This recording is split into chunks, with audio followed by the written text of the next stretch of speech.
बिस्मिल्लाहिर्रहमानिर्रहीम नहमदु व नसल्ली अला रसूलिल करीम। नाज़रीन कराम, तलबा तालिबात, अस्सलाम वालेकुम। मैं डॉक्टर मोहम्मद ताहिर कुरैशी आज एक और वीडियो के साथ अपने इदारे उर्दू निसासात की तरफ से हाजिर हूँ। सिलसिला है हमारा ग्रेजुएशन का उर्दू का पर्चा, किताब है मखज़न अदब।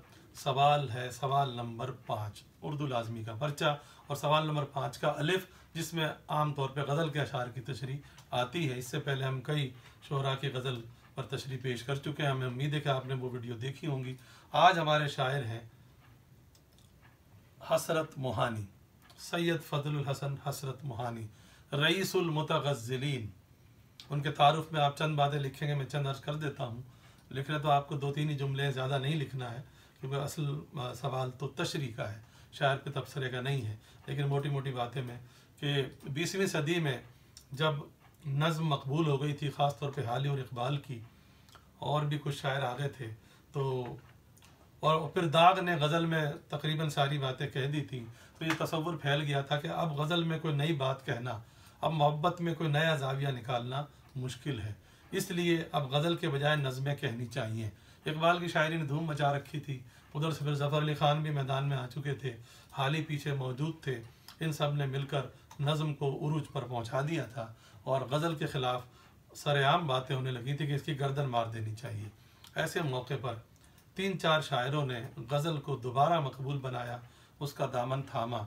उनमें रईसुल मुतगज़्ज़िलीन, गज़ल कहने वालों के सरबरा, इनको कहा गया, और हसरत मोहानी का नाम सबसे नुमाया है। उनके अलावा जिगर हैं, फ़ानी हैं, असग़र हैं, इन्होंने भी ये काम किया, और थोड़े से बाद में फैज़ अहमद फैज़ और नासिर काज़मी ने भी गज़ल को मज़ीद मकबूल बनाया। तो हसरत रईसुल मुतगज़्ज़िलीन उनको कहा जाता है। दोनों लखनवी और दहलवी दबिस्तान दोनों से उन्होंने फ़ायदा उठाया, दोनों को वो उस्ताद मानते हैं, और दोनों की अच्छी अच्छी चीज़ें ले ली, ख़राब चीज़ें छोड़ दी। उनके कलाम में सादगी और रवानी मौसीक़ियत बेपनाह आपको मिलेगी, मुश्किल अल्फाज बहुत कम मिलेंगे। और सियासी आदमी भी थे, और मुदीर एडिटर भी थे, मुतरजिम भी थे, तज़किरे भी लिखे, कई काम किए। लेकिन उनका उर्दू अदब में जो वजह शोहरत सबसे ज़्यादा है, वो बेहतरीन गज़ल गो की हैसियत से है।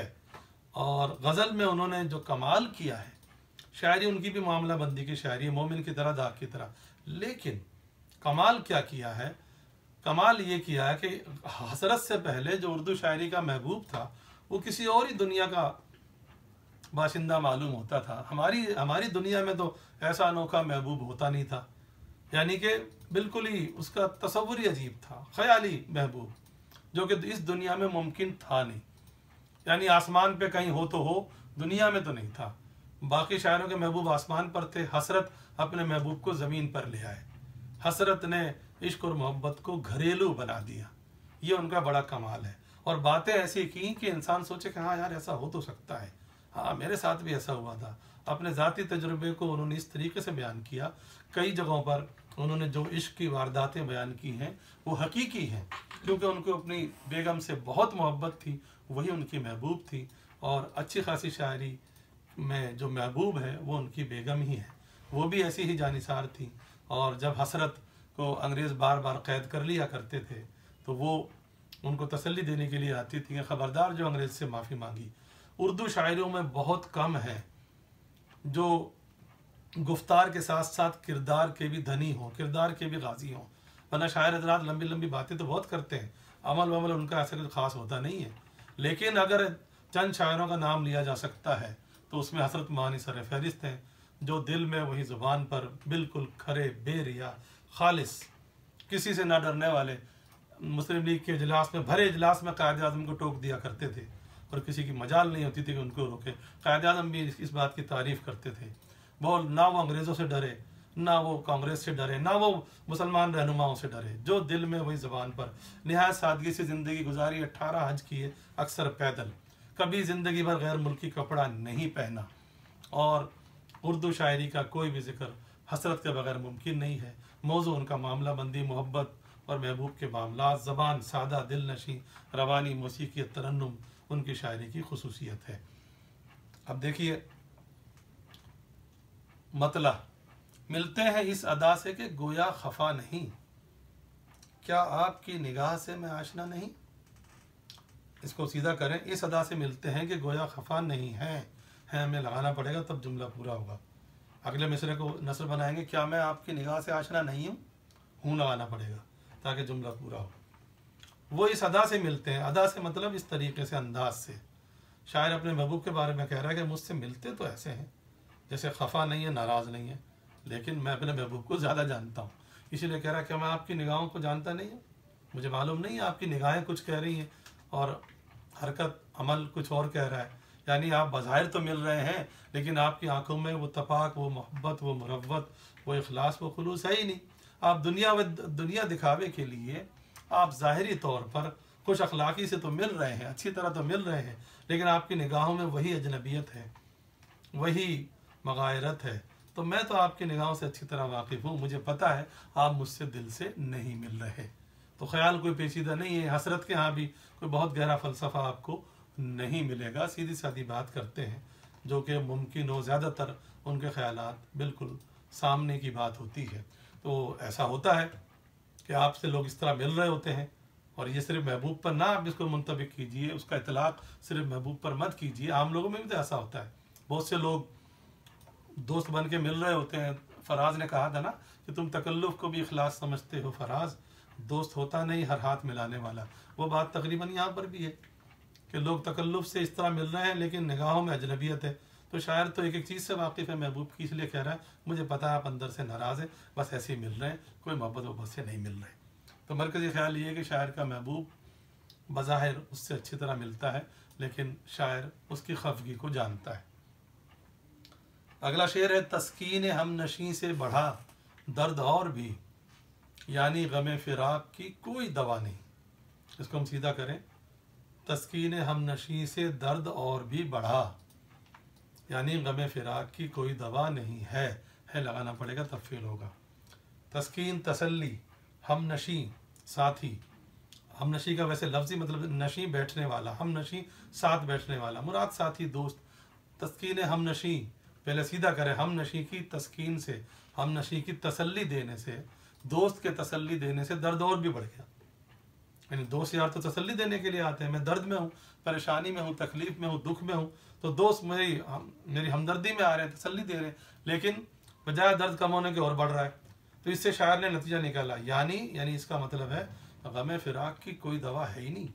غم فراق ہجر، محبوب سے دوری، علیحدگی، غم فراق محبوب سے دوری کا غم، محبوب سے دوری کا جو غم ہوتا ہے وہ تسلیوں سے ختم نہیں ہوتا، کم بھی نہیں ہوتا، بلکہ اور بڑھ جاتا ہے۔ یہ اور بڑھ جانے والی بات سمجھنے والی ہے۔ چلو ختم نہ ہو، کم نہ ہو، اور کیوں بڑھتا ہے؟ اور بڑھنے کا میں یہ معنی ہے کہ شاعر برداشت کرتا ہے، جدائی کا صدمہ برداشت کرتا ہے، تھوڑی دیر اس کو ذرا سا سکون بھی آتا ہے، اتنے میں کوئی آ جاتا ہے، پھر محبوب کا نام لے کے تسلی دینا شروع کر دیتا ہے، شاعر کا غم پھر تازہ ہو جاتا ہے، پھر درد اس کا پھر جاگ اٹھتا ہے۔ اس سے وہ نتیجہ نکال رہا ہے کہ یہ لوگ غلط کر رہے ہیں، مجھ سے ہمدردی مت کریں، مجھے نقصان ہو رہا ہے کہ تھوڑی دیر کے لیے میں چلو اپنے آپ کو سنبھال لیتا ہوں، اپنے آپ کو سمجھا لیتا ہوں، اتنے میں کوئی نہ کوئی آ کے پھر وہی ذکر چھیڑ دیتا ہے، پھر محبوب کی باتیں کرنا شروع کر دیتا ہے، تو مجھے محبوب سے جدائی پھر زیادہ ستانے لگتی ہے، اس لیے میرے لیے یہ بات اچھی نہیں ہے، میرے دوست میرے ساتھ اچھا نہیں کر رہے، اور میں اس نتیجے پہ پہنچا ہوں کہ محبوب سے جدائی کا غم کسی تسلی سے، کسی دوا سے، کسی چیز سے ٹھیک نہیں ہوگا۔ میر نے بھی کہا تھا نا کہ تدبیر میرے درد کی کیا فائدہ طبیب، اب جان ہی کے ساتھ ہی آزار جائے گا۔ تو یہ جان کے ساتھ ہی درد، یہ مشکل جائے گی، دوستوں کے سمجھانے سے اثر نہیں ہوگا۔ اس کا مرکزی خیال یہ ہو سکتا ہے کہ محبوب سے جدائی کا صدمہ کسی کی تسلی دینے سے کم نہیں ہوتا بلکہ بڑھ جاتا ہے۔ اگلا شعر، شوق بقائے درد کی ہیں ساری خاطریں، ورنہ دعا سی اور کوئی بد دعا نہیں۔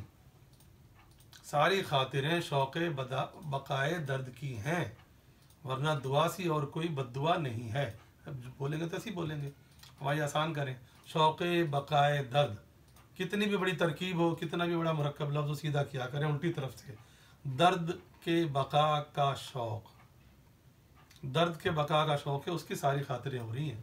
بقا کا مطلب باقی رہنا، درد کے باقی رہنے کا شوق ہے، उसी की सारी खातिरें हो रही हैं, सारी तवज्जो, सारी कोशिश, सारी जस्तजू, सारा जतन इसीलिए हो रहा है किसी तरीके से ये दर्द बाकी रहे।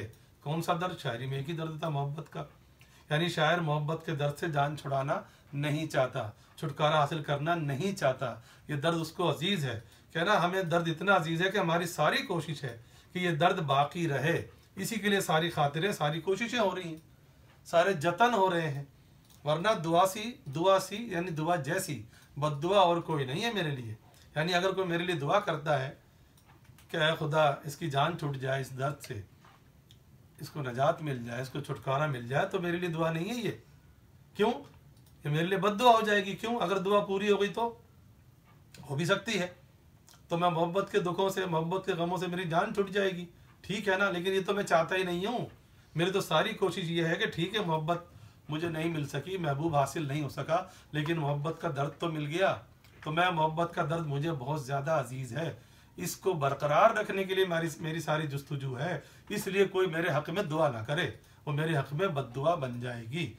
मेरी सारी तगोदो, मेरा सारा जतन इस बात पर है कि ये दर्द बाकी रहे, क्योंकि दर्द मुझे किससे मिला है? महबूब से मिला है, और महबूब से मिली हुई हर चीज़ आशिक को अजीज़ हुआ करती है। इसलिए कोई मेरे हक़ में दुआ ना करे, वो मेरे लिए बद्दुआ हो जाएगी। तो शायर अपनी मोहब्बत के दर्द को बरकरार रखना चाहता है, ये मरकज़ी ख्याल मुमकिन है। अगला शेर है, कब तक किसी के नाज़ तगाफुल उठाए दिल, क्या इम्तिहान सब्र की कुछ इंतहा नहीं। इसको सीधा करें, दिल कब तक किसी के नाज़ तगाफुल उठाए, या कब तक दिल किसी के नाज़ तगाफुल उठाए, दोनों ठीक है।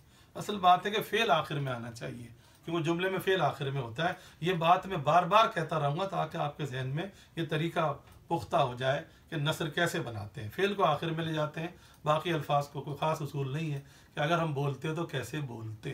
तो बोलते तो ऐसे ही बोलते ना कि दिल कब तक किसी के नाज़ तगाफुल उठाए, या कब तक दिल किसी के नाज़ तगाफुल उठाए। अगला मिसरा, क्या इम्तिहान सब्र की कुछ इम्तिहान नहीं है लगाना पड़ेगा चूँकि फ़ेल नहीं है। और ये बात हो चुकी है, जब मिसरे में फ़ेल ना हो तो अपनी तरफ से हैं, हूँ, हो, था, थी, थे वगैरह लगा सकते हैं, या पहले वाले के साथ जोड़ सकते हैं।